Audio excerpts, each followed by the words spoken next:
Looking at the final questions, 14 to 21. 14, the question reads, how might Othello's lines here be read as an early fulfillment of Iago's desires and as an example of plot foreshadowing? I'm talking about these lines here. Now, by heaven, my blood begins, my safer guides to rule, and passion, having my best judgment collied, essays to lead the way. And here, Othello is expressing his anger, his fury with this abject abnegation of responsibility that we've seen from, his friends and colleagues and subordinates. My blood begins, my safer guides to rule. So the passion of his blood, his bloodlust. We think about this in ironic contrast to the sexual passion that perhaps has been absent from his relationship, or in fact is now only being channeled into this violent anger with his subordinates. So you think of this deferred sexual gratification that the play constantly takes pleasure in, particularly Iago's part of it. This anger and this passion seems to be being channeled now into this clouding of his judgment. It begins, my safer guides to rule. So the passion of his anger and his wrath, perhaps an outlet for his sexual passion, is ruling his safer guides, his reason, his logic, and his composed rational thinking. And passion, having my best judgment collied, it has completely impaired and sort of tainted his ability to use rational judgment. And here, the question is, how do these lines exemplify kind of an example of plot foreshadowing? Well, this is precisely what Iago is hoping to achieve through his manipulations, what goes on in these lines. He is desperately hoping that he can incite Othello's passion in order to overcome his kind of cool, rational, and calculated judgment. Question 15. How do Iago's lines reveal his grasp of the cynical beliefs of the supposedly noble and virtuous characters that surround him? Again, this is a kind of continuation of his dissemblance that we've seen earlier on in the scene. He's talking here about his willingness to criticize Michael Cassio. Othello's trying to find out what's going on. Montano tells him, if partially affined or leagued in office, if you are possessing inclinations that impair your objective judgment as a civil servant, effectively, thou dost deliver more or less than truth. Thou art no soldier. So if you are not telling the truth and not revealing objective facts because of your personal inclination to Michael Cassio, which he has already planted in his mind earlier on in the scene, you are no soldier. Iago's response is this feigned sense of emotional effect. Touch me not so near. Ooh, I wish this wasn't so close to the bone. So don't actually say something that's so close to the true reality. But of course, this is feigned. This is dissemblance. He doesn't really care for Michael Cassio. He says, I'd rather have this tongue cut from my mouth than it should do offence to Michael Cassio. And again, he uses this hyperbolic construction to express this sense of feigned cronyistic loyalty to Cassio that, again, others believe and buy. And he allows here his cynical understanding unmasks a sense of the cynicism of the virtuous characters in the scene. His cynicism here, his cronyism, by virtue of the fact that these characters, Montano and Othello, believe him, show that they aren't quite so committed to virtue and public responsibility as they claim to be, to the point where they are now tricked by this. They're tricked by this, and he has, in the act of doing so, unmasked a sense of their own self-delusion. Question 16. How does Othello's belief in duty and loyalty cloud his judgment in these lines, 240 to 242? Well, very obvious. He says, I know, Iago, thy honesty and love doth mince this matter, making it light to Cassio. So now we've got Othello's understanding of Iago's honesty. And here he sees it as the virtuous honesty, not the honesty that we've seen Iago used to describe himself, that cynical realism. Here it is Othello's misjudgment of his moralistic virtue. And it is this misjudgment of his moralistic virtue that minces the matter. It dampens the true facts of reality because of his commitment to Michael Cassio, making it lighter, dampening the effects of the story because of his commitment to Michael Cassio. So here, his misjudgment of Iago's commitment to virtue is what ultimately seals his manipulation in this particular scene. So this duty and loyalty that he locates in Iago is the source of his misjudgment, and here is where this self-deception is being revealed as fallacious and limited. Question 17 says, how do these lines reveal Othello's growing sexual frustration and paranoia? Now, importantly, Desdemona wakes up here. She's disturbed by this clamour.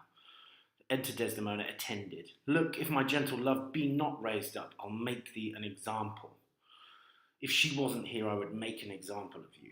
And there is a real sense of panic about her arrival here. And I said, all's well now, sweeting, come away to bed. Sir, for your hurts myself will be your surgeon. So he's trying very desperately to kind of shush her off stage, get rid of her. And there is a sense of sexual paranoia about this, get rid of this woman away from the scene that's filled with kind of drunken, brawling soldiers. I don't want her here. I don't want, there's obviously one way of seeing it is that he wants to protect her from the horrors of this experience. But again, there is a sense of, I think, sexual anxiety about these lines. Next question.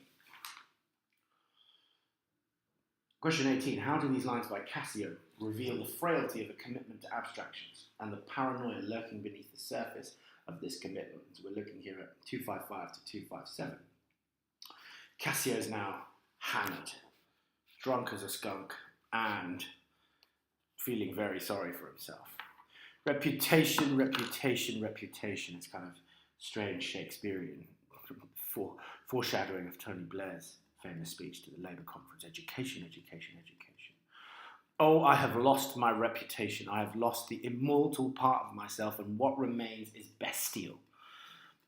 This repeated triplet here shows us that he is obsessed with this, that his value is entirely invested in the way that he is perceived, rightly or wrongly, by others. And it's this abstraction that is, I think, the first to be shot down by the play and exposed as a sham. His reputation is lost, and I've lost the immortal part of myself. Reputation is equivalent to soul. And notice that reputation here has ousted a traditional spiritual and morally inflected abstraction of the soul. And with that, I think, is an implied moral critique, that I've lost the immortal part of myself, that his reputation is more important than his soul. And what remains is bestial. There's this great paranoia about soullessness and then animal instincts, animal passions and animal lusts being left if the soul departs, as the soul being this kind of embodiment of civilization. But here, Cassio locates it in his reputation. So what we see here is then the frailty of committing to these abstractions. You can be left very shortchanged by your commitment. And this is something that Iago promises him, and it's something that he makes an explicit point about in the play, is that reputation is of no importance. We'll see this in the lines below. But that doesn't stop Cassio from investing a great deal of importance in them. What this also connects to is this animal imagery that's constantly used to describe Othello's sexuality. The old black ram topping your white ewe, and the beast with two backs, and images in that pattern, reveals that there is this great paranoia about animal instincts being beneath the veneer of these civic abstractions that dictate the structure and patterns of behaviour of society. Question 19. What do these lines reveal about Iago's attitude to reputation, and how they might connect to his hostile explanation of the value of virtue in the Virtue 'Tis a Fig speech from the end of Act 1, Scene 3. Now, he says here, and the word honest pops up again. As I am an honest man, I thought you had received some bodily wound. As I am here again, honesty is back to its sense of cynical realism. As I am a cynical realist, I thought you had received some physical damage, i.e. you're being hysterical. Sort yourself out. Zip your mouth and pull yourself together, man. I thought you had received some bodily wound, an actual physical manifestation of damage, not this waffly, abstract, metaphorical damage that you seem to hysterically be bewailing. There is more of a sense in that than in reputation. There is more of a sense in the body once more than in an idle abstraction like reputation. Reputation is an idle and most false imposition. It gets in the way of things. It impedes your life. It's oft got without merit. You can acquire it without doing anything of value. And it can be lost without deserving. And this is clearly the case with Michael Cassio to a certain extent. He has lost his reputation without deserving. But again, it's Iago's understanding of all of this that is allowing him to conduct this kind of chaotic orchestra of manipulation that we see in this scene. You have lost no reputation at all unless you repute yourself such a loser. So unless you call yourself a loser, you aren't one. What man? There are ways to recover the general again. He says, come on, pull yourself together. Are you a man or not? Be pragmatic here. And this leads us nicely into the next question. We think about how this connects to Virtue 'Tis a Fig, his scornful criticism of another abstraction, virtue, rather than reputation here. This is also a worthless, an idle and most false imposition. At least it's something slightly more, it's given at least more linguistic kind of due diligence than just calling it a vagina, which is what he does when he calls virtue a fig.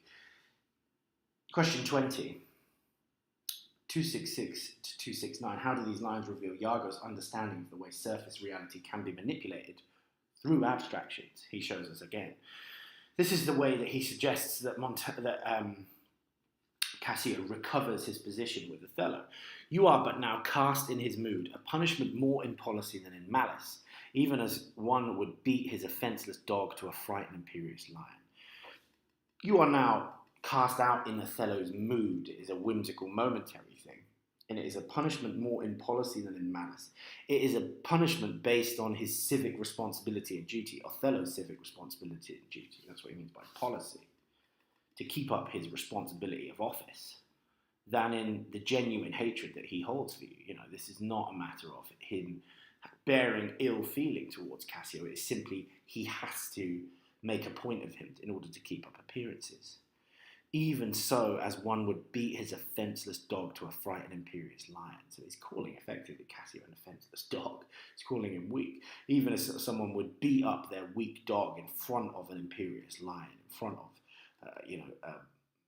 a powerful entity. And I think, there's a deliberate sort of civic reference to the Lion of Venice, the state itself. He has to, in the eyes of the state, this imperious lion, beat this offenceless dog in order to impose the authority of his rank. But what this reveals to us is the way that surface reality in the circles of life that are governed by these abstractions of nobility and virtue, like military hierarchies in the state, that reality is governed entirely by perception, and that he understands Cassio's punishment as one of perception and not an authentic punishment based on ill feeling that Othello bears towards him. The last question: how might we see these lines as Iago's reversion to Machiavellian type and an attempt to draw Cassio into this cynical vision of human interaction? So we're talking here about 290 to 293 over the page. He says, "Come, you are too severe a moraler. As the time, the place, and the condition of this country stands, I could heartily wish this had not so befallen. But since it is as it is, mend it for your own good." Again, you are too committed to abstractions, to virtue and its moral underpinnings. As the time, the place, and the condition of this country stands, in these circumstances, I could heartily wish this had not so befallen. I wish this hadn't happened. Of course, he is the one who has orchestrated all this, so again, he's lying. But since it is as it is, mend it for your own good. Make the best of the circumstances. And this is his Machiavellian revisiting of the notion of virtue. Virtue is the power that you can bring to bear on the circumstances with which you are presented. And this is what he is reverting to here. You know, it's almost as if this scene has been such an experiment for Iago. You know, he's been this, you know, the upholder of civic virtue. He's been the arch kind of devious villain, the embodiment of vice. And now here we have this kind of pragmatic Machiavellian character. And his, you know, earnest kind of quest for Cassio to become a similar individual here, because it suits the ultimate ends of his plan. He wants Cassio to become a bit more selfish and pragmatic, because he needs him to for his overall plot, not because he cares about him and he thinks this is a good way to live. He knows that if Cassio takes an interest in his own circumstances and tries to regain his position, it's going to allow him to bring Cassio closer to Desdemona, and ultimately then produce the jealousy in Othello that he is seeking to produce by convincing him that Cassio and Desdemona are having an affair.